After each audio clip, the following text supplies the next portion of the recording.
Well, I mean, I consider myself, you know, an androgynous model, you know, actress. I identify basically with just being, who I am, no matter what. The hardest thing I feel like I had to overcome was when my mother found out about my sexuality at a young age. Yeah, and I think I was 15 when she found out. Yeah, it was pretty bad in the beginning. She wasn't supportive at all. And that broke my heart because my mother to this day is my best friend. So she found out in a crazy way I was dating this girl that my cousin knew. It was rumor around school she was gay. And so she asked me about it before. And I'm like, no, we're just best friends. I probably should have been honest. But I know she wouldn't have let her come over no more because when she did find out, no more girls were allowed to come over. But then, after her and I broke up, I got with a new girl. And the girl, unfortunately, she had hard times in life. She ended up being homeless and ended up getting raped, got pregnant. And so I told my mom and she let her live with us. So this like 2 or 3 weeks later, she bit back on her words. And I had a girlfriend living with me at 16 years old. Well, yeah, but eventually we ended up, as years came on, it took time to, grow on her. And she loved me regardless. So yeah. That's my best friend. So yeah, she loves me. As far as people that I saw out, because I came out at the age of 14, 15. So it would be basically people that was at the club. I was clubbing it at that age. So people that I saw that was like stars in the LGBT community, that's who I looked up to. I remember it was the one female by the name of Coco. She used to do shows at the club.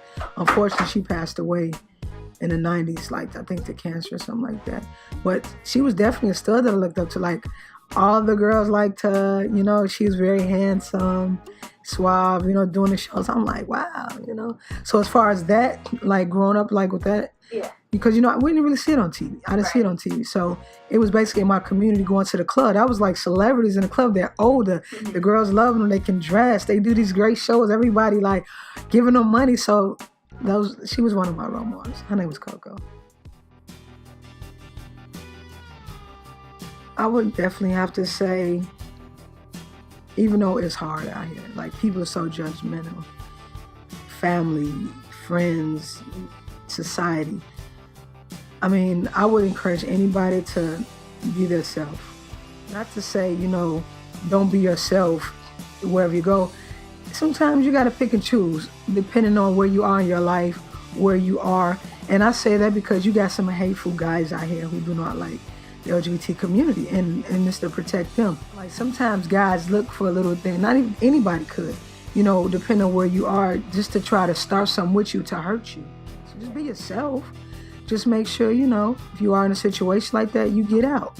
Because, I mean, you don't want that. You don't need that negative energy, drama. Right. We're women, we're dominant women, but we all know a lot of women can't fight men, especially if it's more than one. Right. And they look for that. They want to make an example out of us. Oh, you want to act like a guy, you want to be dominant, I'm going to show you what you're up against. Unfortunately, that's the mind of some ignorant men. Yeah. Not all men, but some, So definitely be yourself. Just basically be aware of your surroundings. That's what I'm going to say. And if you sense any harm, get out of Dodge. Right. Not to say run from it, but your life means more to you than, someone trying to make an example out of you. Greatest accomplishment. I would have to say taking on the many roles that I've taken on, which it's a gift, and not a gift and a curse, but it's good and bad. Like, I don't mind writing, I don't mind directing, I don't mind producing, I don't mind acting. I would like to have a little bit more help. I mean, I don't mind being a tighter period, they say, of the LGBT community. I don't mind it, but it's a lot of stress. Yeah. It's a lot that comes with that. Like, people see, like, oh, she did this, she did that. Yeah, it sounds good, but not to say that I can't trust people to have the same vision as me, but sometimes some people don't have the same vision as you.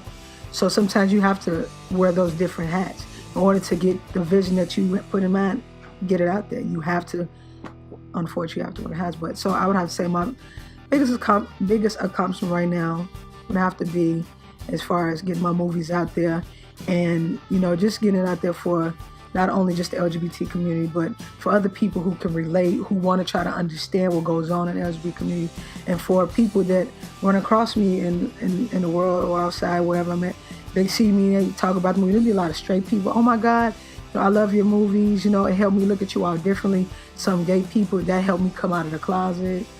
So I like the fact that, a lot of people have seen the movies and are able to relate to it, and it helped them come out of situations they've been through.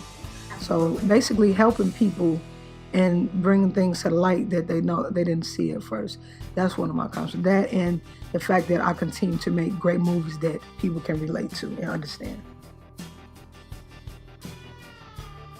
Well, mostly I put on the boss hat when we filming. Uh-huh. Like if something isn't right, I can actually recall the actual time. It's crazy because we was filming, I want to say the last part 3. And I was friends with these 2 women that was in, I'm not going to say who. I was friends with them way years ago. And it was a scene. And for some reason, they could not get the lines right. The acting wasn't right. And I had to pull them to the side. I'm like, I know I'm cool with you. I know you all for years. I'm going to be honest with you. Right now, you all suck. Yeah. And if you all can't get it together, I'm going to have to cut this scene. And they was just like, oh, man. I'm like, so y'all got to bring it or I got to cut the scene because it sounds terrible right now.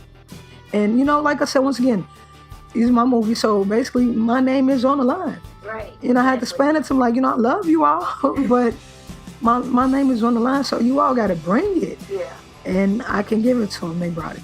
So I didn't have to cut the scene. And I felt bad because it was friend mode or boss mode. Yeah. Which one is it? It's boss mode. Yeah. And I guess they didn't take it serious at first. Like, oh, we know since she was a teenager. Yeah. She ain't going to cut this. She don't care. She just put us in there because we know her. I put you in because you have potential. You have to bring that potential to light right now. If not, cut. The scene's cut. Exactly. But they did. So I'm happy about that. I know they was happy about that too. Like, thank you, though. It was recently. Definitely an eye-opener that I feel like I need to go harder.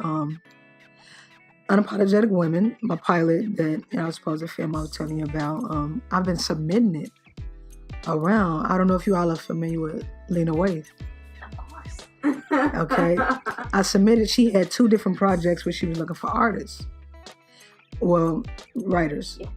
I submitted twice to 2 different, things she had, and I got declined both. Oh, wow.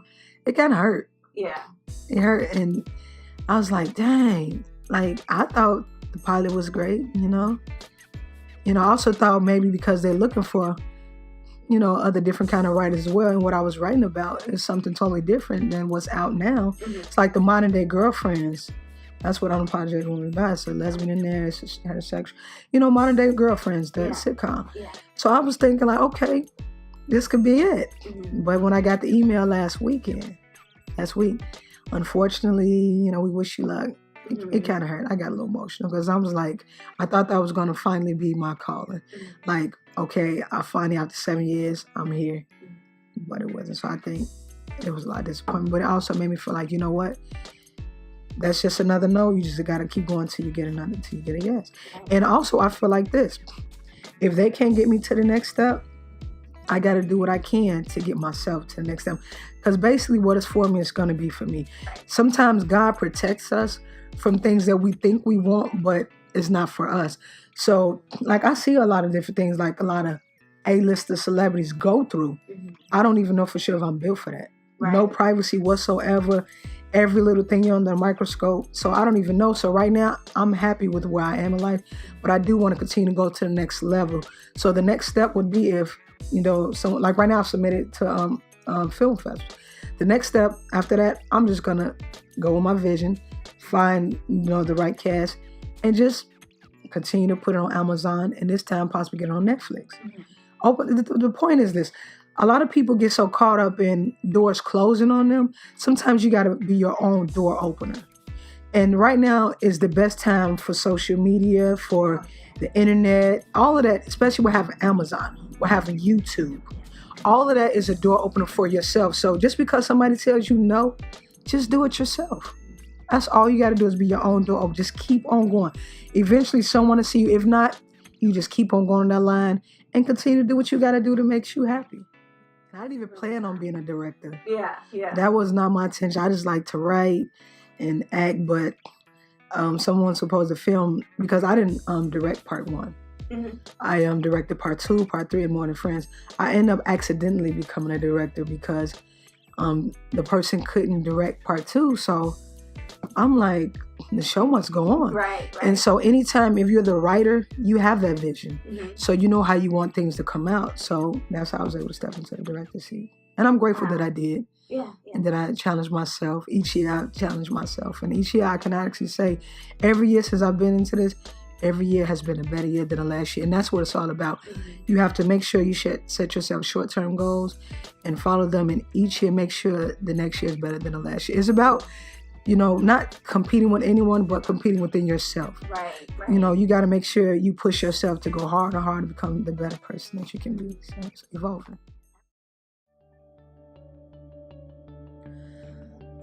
Disappointment. Basically, like I was saying about the whole, not getting out there. Like I said, that really pushes me to possibly go harder, basically disappointment, dude. That pushes me.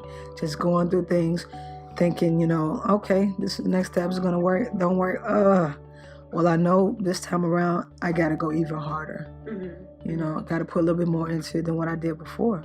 You can't keep doing the same thing. If you do, you're going to get the same results. Right. So sometimes you push yourself, you got to push yourself even harder. And even harder until you actually get there or get as close as you can get to that,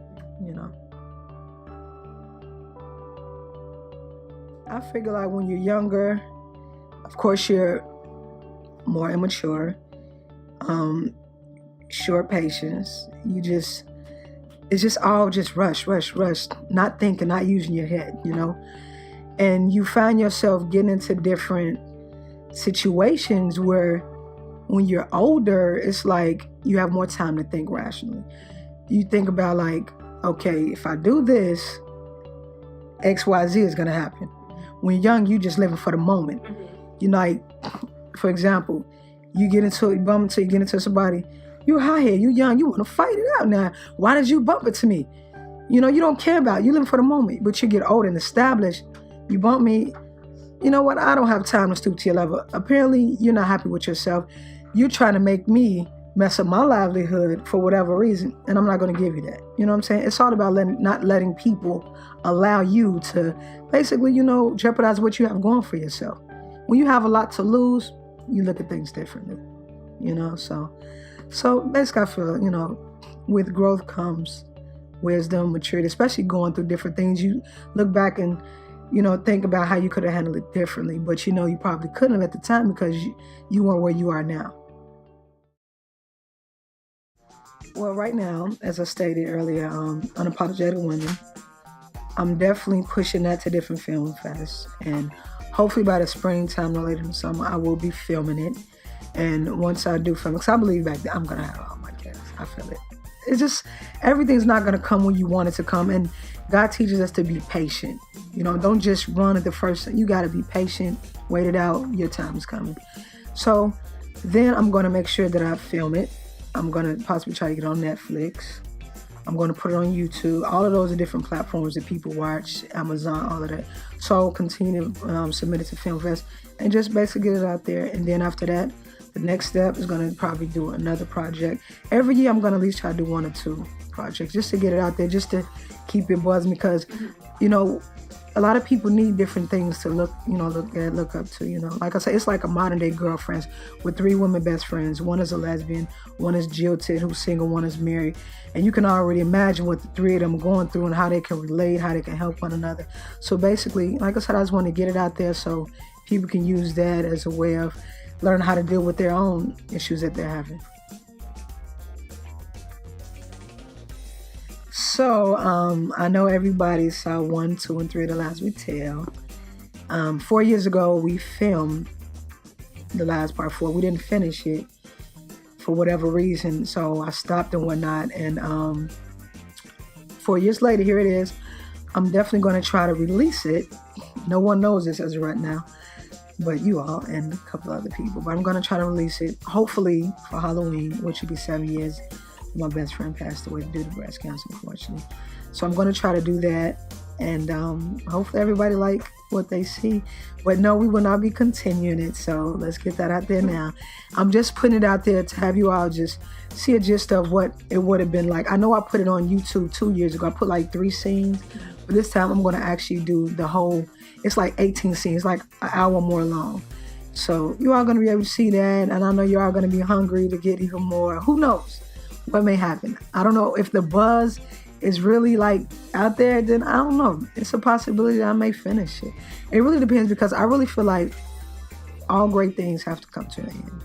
You know, it had its great run. Now maybe time to come to an end. But then again, if part 4 is buzzing, which I wrote it and the cast loved it, that was probably like, you got to do it.